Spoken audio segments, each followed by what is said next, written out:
अस्सलाम वालेकुम। हम ओ लेवल इस्लामियत के कोर्स को पूरा कवर करने के लिए वीडियोस बना रहे हैं और उसी सिलसिले में कुरानिक पैसेजेस कवर करते हुए हम पैसेज नंबर 7 तक आ गए।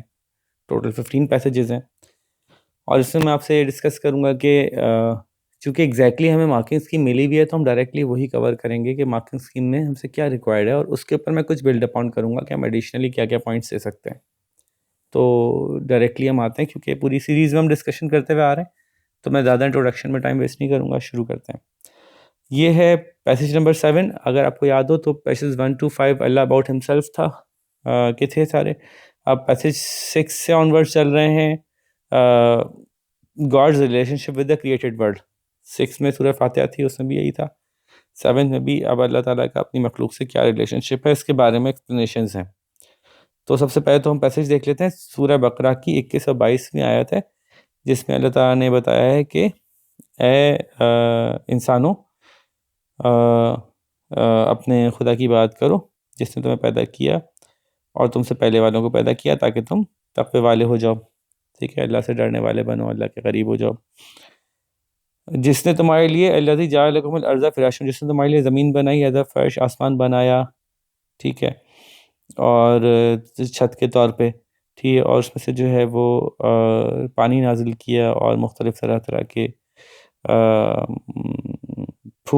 फल तुम्हारे लिए जो है वो पैदा किए ताकि तुम्हें रिस्क के तौर पे मिल सकें। तो फिर क्या ना करो, फ़ला तजअलू लिल्लाहि अंदादा व अंतुम तालमून, तो फिर ऐसा करो कि अल्लाह के साथ किसी को शरीक नहीं ठहराना। तो अब देखें इसका पूरा थीम क्या है कि तुम सब कुछ जानते हो, अल्लाह के साथ किसी को शरीक ना ठहराना। इसका थीम क्या है? एक, अल्लाह ने अपनी बाउंटीज़ का जिक्र किया है कि मैंने कैसे तुम्हें पैदा किया और क्या क्या तुम्हें फ़ायदे दिए। नेचर का जिक्र किया है, कुदरती एक कुछ सिचुएशंस का जिक्र किया है और अल्लाह ताला ने हमसे डिमांड किया है कि आपको जो है वो अल्लाह के अलावा किसी को माबूद नहीं बनाना। तो देखते हैं कि ये क्या बता रहे हैं ओ लेवल्स में कि मार्किंग स्कीम के अंदर ये 2019 की हमने मार्किंग स्कीम उठाई है और भी दिखाऊंगा मैं आपको कि तो bonded candidates will develop these themes on their own. क्या क्या थीम्स हैं? Passage emphasises in the God is the creator of everything. ठीक है, what ever God has created for the benefit of human kind, जैसे ज़मीन, आसमान, पानी, खेती, फूल, पौधे, फल, इससे इसके बियॉन्ड भी जा सकते हैं आप। ठीक है, एंड तो फिर हमें गॉड का शुक्रगुज़ार होना चाहिए और किसी और की बात नहीं करनी चाहिए। ठीक है, फिर जिसने हमें पैदा किया उसने इस बात का भी इंतज़ाम किया कि जो कुछ हमें ज़रूरी था वो सब कुछ हमारे लिए रखता। ये कॉन्सेप्ट भी दे सकते हैं, God is a sustainer of living thing. तो उसने जब हमें पैदा किया तो उसने तमाम नेसेसरी प्रोविजंस भी दे दिए जो इंसान को सस्टेन करने के लिए चाहिए। ये बात भी कर सकते हैं कि should not commit greatest sin that is associating rivals with God, he is the only creator. ख़त्म। ठीक है, तो ये कॉन्सेप्ट्स डिस्कस हो सकते थे इनके मुताबिक इसके तर्जुमे में। और जो इम्पोर्टेंस है इस सूरत की, उसमें जो है वो क्या क्या आ सकता है? His oneness, his creation through the natural world. क्या क्या आ सकता है? Could talk about the words used to show how natural world is a comfort for humankind. Allah ताला ने हमारी आसानी के लिए कितनी अच्छी अच्छी चीज़ें की हैं, प्रोवाइड की हैं, उसमें वो भी आ सकती हैं जो इसमें दी हुई हैं, उसके बियॉन्ड भी जा सकते हैं। ठीक है, और God provides the world for human kind so human should be responsible. अब जब अल्लाह ने हमें चीज़ें दे दी हैं तो हमें उसका रिस्पॉन्सिबल भी होना है। तो एक तो हो गई बात कि अल्लाह ने क्या क्या दिया है और कितना अच्छे हैं अल्लाह ताला, ये हमें पता चलता है सूरत से। और इस सूरत से हमें पता चलता है जो बेनिफिट्स हैं इसके, ये इंपॉर्टेंस है। इससे हमें पता चलता है कि हमें रिस्पॉन्सिबल होना चाहिए उन चीज़ों के लिए जो हमें अल्लाह ताला ने दी हैं। और नेचुरल वर्ल्ड के बारे में मज़ीद आप बिल्डअप ऑन कर सकते हैं इसमें कि कुदरत का मतलब क्या क्या है, कि इसमें क्या क्या चीज़ें आती हैं। और इस बात का कि जब सब कुछ अल्लाह ही ने दिया है तो ये ग्रेट बहुत ही ज़्यादा ज़्यादती की बात होगी, बहुत ज़्यादा दुख की बात होगी कि जो है हम अल्लाह के अलावा किसी और को भी का थैंकफुल हो, किसी और को हम अपना गॉड बनाएं। ठीक है, और किस किस तरह से हम अल्लाह ताला के थैंकफुल हो सकते हैं ये भी हम डिस्कस कर सकते हैं इसमें कि थैंकफुलनेस के नतीजे में हम क्या क्या करेंगे, how how do we change due for after being thankful to God. तो ये इन्होंने कहा। फिर मैं अगली 2019 की मैंने दिखाई, अप्रैल की, 2019 अक्टूबर की देख लेते हैं। वही relationship with the created world, तौहीद। और इसमें जो है वो बात क्या क्या हो रही है God is the creator of everything, including what is for the benefit of humankind. God also provides sustenance to his creation. ठीक है, ये वही वाले जुमले हैं जो पीछे आए हैं. अच्छा, नेक्स्ट है, अरे भाई, नेक्स्ट है as he is the creator he deserves our worship. फिर नेक्स्ट है humankind should not commit the greatest sin of associating partners with the God. ठीक है, ये देखें, यही वाली बातें पीछे भी आई थी, एग्जैक्टली यही बातें पीछे आई थी और यही बातें यहाँ पे इन्होंने रिपीट की हैं, जिसमें इसके मार्किंग स्कीम कंसिस्टेंट चल रही है. ठीक है, इसके अलावा जो हम इसकी इंपॉर्टेंस बतानी है उसमें हमने क्या बताना है, वही कि अल्लाह ने कितने कितने हमें नेमतें दी हैं, हमें उसका ख्याल रखना चाहिए जो नेमतें अल्लाह ने हमें दी हैं, और हम रिस्पॉन्सिबल होने चाहिए, जो चीज़ें अल्लाह ने हमें दे दी हैं हम उन पर रिस्पॉन्सिबल हों. हम किस तरह से मुख्तलिफ़ तरह से अपनी इन्वायरमेंट का ख्याल रख सकते हैं, और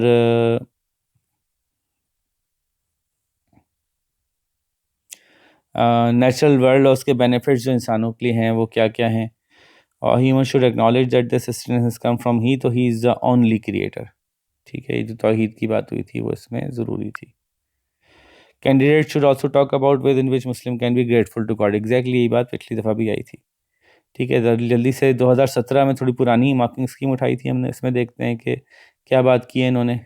तौहीद, क्रिएटर, सस्टेनर, अपनी तरफ से थीम्स क्रिएट करेंगे जिसमें आप बात करेंगे God is the creator of everything that is the for the benefit of humankind. इसमें guidance, fertile earth, shade, water वगैरह और इसके बियॉन्ड भी जाएंगे.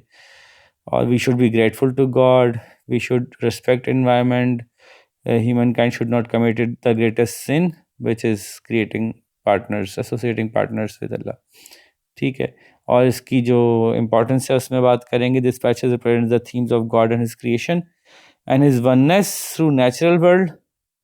And candidates should talk about the words how he has given us the comfort of the natural world and we should look after it, and we should talk about what are the different benefits that the natural world hold for us, and as the sustenance has come from Allah, so he is the only creator. ठीक है, तो वही तीन बातें इन्होंने भी discuss की हैं. पहले हमने सूरत का तर्जुमे को देखते हुए सूरत के तर्जुमे को देखते हुए हमने जो है वो इसकी एक्सप्लेनेशन दे दी. ठीक है, जो एक्सप्लेनेशन है वो सूरत के तर्जुमे को देखते हुए कि वही सारी बातें हो गई कि you should be thankful to the God and who has given you earth and he has given you the heavens and water and everything that like fruits and everything. तो पहले तो हमने ये बता दिया, ये इन्होंने बात बता दी कि हम अल्लाह ताला का शुक्रिया अदा करेंगे, और जितनी भी हमें इसके बियॉन्ड भी हम थोड़ा सा, जैसे फ्रूट्स है ना, तो फ्रूट्स को एक्सप्लेन करेंगे कि there are different kinds of fruits. अच्छा, बचकाना अंदाज में नहीं करेंगे बनाना एंड पोमेग्रेनेट, ये बात नहीं हो रही. डिफरेंट काइंड ऑफ फ्रूट का मतलब फ्रूट कैन बी एक्स्ट्रापोलेटेड. देखिए, मैं आपको बता रहा हूँ जो मैं इन दिए हुए अल्फाज के आगे जा रहा हूँ. अगर आप ये लिख देंगे जो इन्होंने कहा है तो आपको पूरे मार्क्स मिल जाएंगे. थोड़ा सा हम इसको बिल्डअप ऑन करते हैं, अपने आंसर को और मज़ीद यूनिक करते हैं. ठीक है, तो पहली बात ये कि जो मैं फिर नंबर 1 डाल रहा हूँ, पॉइंट नहीं लिख रहा, आप इसमें से खुद नोट कीजिएगा. एक बात ये कि fruits can be build upon. कैसे हम ये बात कर सकते हैं कि the fruit of this world are not only the physical fruits that we eat, but all the benefits that we receive. It could include things we eat, it could include things that we have discovered that benefit us, like iron or copper or gold. Anything that we take advantage from the earth that benefits us can be taken as food, can be taken as fruit of the earth. पहली बात ये आप add कर सकते हैं इसमें तर्जुमे में. ठीक है, इसी तरह से आप तर्जुमे में ये बात ऐड कर सकते हैं कि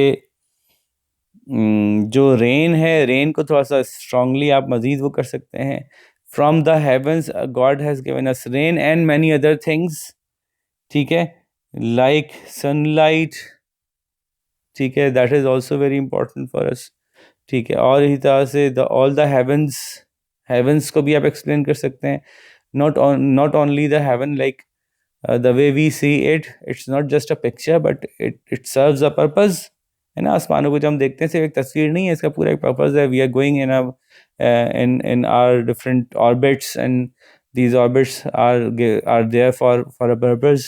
ठीक है, we are revolving around the sun, and the sun is revolving in the galaxies. तो थोड़ा सा इस पर आप काम कर सकते हैं, यानी इसको एक्सप्लेन कर सकते हैं. एडिशनली तर्जुमे की बात हो रही है अभी. ठीक है, अच्छा, फिर आप जो है वो इसको थोड़ा सा एक्सप्लेन कर सकते हैं कि उन्होंने कहा कि we should not, as this is about तौहीद, the central theme of this सूरत. तो इसको इस तरह से डिस्कस कर सकते हैं कि the central theme of this आयत इज़ एक्चुअली तौहीद. गॉड इज़ पोलाइटली, ये लफ्ज़ यूज़ कर सकते हैं आप, God is politely reminding the humankind, as he is using the word nas. God is politely reminding the humankind that beware, everything that you have is from me, so don't commit the greatest sin, don't associate partners with me, I am the only Lord. So ये polite reminder है. In other places God has also reminded us in different ways, but this is a polite reminder in which God is talking about his bounties and mercies and then reminding us that he is the only creator. तो ये बड़ा एक अच्छा सा point आपका तीसरा हो गया. ठीक है, ये तर्जुमे में हम एक्स्ट्रा पॉइंट इसको डेवलप कर सकते हैं. इसी तरह से हम एक्सप्लेनेशन में हम डेवलप कर सकते हैं कि जी, जैसे इन्होंने कहा कि अर्थ हमें अल्लाह ताला ने दी, तो व्हाट इन अर्थ को हम डेवलप कर सकते हैं कि हमें क्या क्या दिया है. हमें माइंस दिए हैं, हमें फील्ड्स दिए हैं, हमें एनर्जी रिसोर्सेज दिए हैं, हमें जो है वो ओशंस दिए हैं, ओशन की मखलूक दी है. बट एक तो आपने इसको बिल्ट अपॉन कर लिया कि क्या क्या नेमतें दी हैं, इसमें आप बहुत कुछ डाल सकते हैं. दूसरा, आप बट के साथ ये लिख सकते हैं, बट कड़ा ही नहीं, बट के साथ आप ये लिख सकते हैं कि हम ने इनको एक्सप्लॉइट किया है, but we have exploited all these resources. और इसकी आप एक रीज़न दे सकते हैं, लाइक फॉसिल फ्यूल्स को हमने इतना एक्सप्लॉइट किया कि अब हम पोल्यूशन का शिकार हो गए. हम ह्यूमन काइंड के साथ मसला है कि हमें जो अल्लाह ताला ने बाउंटीज़ दी हैं, मर्सीज़ दी हैं, हमने उनको इतना एक्सप्लॉइट किया कि हमने उनसे नुकसान उठाना शुरू कर दिया. हमें फॉसिल फ्यूल दिया था, हमने इतना यूज़ किया कि पोल्यूशन हो गई. हमें फ़िशेज़ दी थी, हमें कोरल रीफ दी थी, हमने इतना ओवर फिशिंग की कि मछलियाँ ख़त्म कर दी हमने. हमें अल्लाह ने फॉरेस्ट दिए थे, हमने इतनी लकड़ी काटी कि हमने जंगल ख़त्म कर दिए.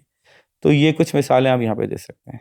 ठीक है, तो how we have not been grateful, ये इस तरह से इसको एक्सप्लेन कर सकते हैं. तो so we should be grateful. जब आप इसको आगे बिल्ड अपॉन करेंगे कि वी शुड बी ग्रेटफुल, तो फिर हमें क्या करना चाहिए, तो यही यहाँ पे इसमें से ट्रिकल डाउन होगा कि we should take care of the nature, we should get together first of all. ये बड़ा अच्छा, बड़ा काम का जुमला है. All the nations should get together on this single point agenda. It doesn't need any one to have the same religion. Everyone will benefit from this point, that the world that we are living in should be saved. तो ये बड़ा ज़बरदस्त point है कि all of the people of the world can get together on this point, that we should save the world that has been given to us. ठीक है, no matter what religion, whatever you follow, but you can get together on this point that we should save the world that we live in. And how can we do that? First of all, we agree together to create some rules. ठीक है, हम सब जमा हों, फिर कैसे सही कर सकते हैं उसको लिए हम क्रिएट सम रूल्स कर सकते हैं, जिसमें कि हम पोल्यूशन को कट डाउन करें, एमिशंस को कट डाउन करें. एमिशंस जैसे कि धुआं गाड़ियों से और फैक्ट्रीज से जो पानी निकलता है, गंदा पानी और फैक्ट्रियों का धुआं, एमिशंस कंट्रोल करें. और we should replant the trees, we should take care of our oceans. तो ये सारी चीज़ें लिखें. अच्छा, लेकिन फिर ये एक इम्पॉर्टेंट बात ये याद रखिएगा कि एक बहुत बड़ा एम्फेसिस वाला आपका जो कंक्लूजन है ना, वो इस पर होना चाहिए कि व्हेन वी रियलाइज, ये जुमला देखें, when we realise that so many bounties the Lord has given us, we automatically become humble, and we realize that there can never be two gods. There's only one God, that is the God we praise, Allah, and he shares his power with no one else. तो यहाँ पे आप इसको conclude कर सकते हैं। ठीक है, तो होपफुली मैंने अच्छा सा एक्सप्लेन कर दिया। थोड़ी सी वीडियो लंबी हो गई, लेकिन उम्मीद है कि ये बड़ी इन डेप्थ आपके पास पूरा एक ज़बरदस्त सा नोट बन जाएगा इसके ऊपर। यहाँ पे अपना ख्याल रखिएगा। मैं जल्दी से पैसेज नंबर 8 के साथ आपके साथ फिर बात करता हूँ। यहाँ पे इसको एंड करते हैं। अल्लाह हाफ़िज़।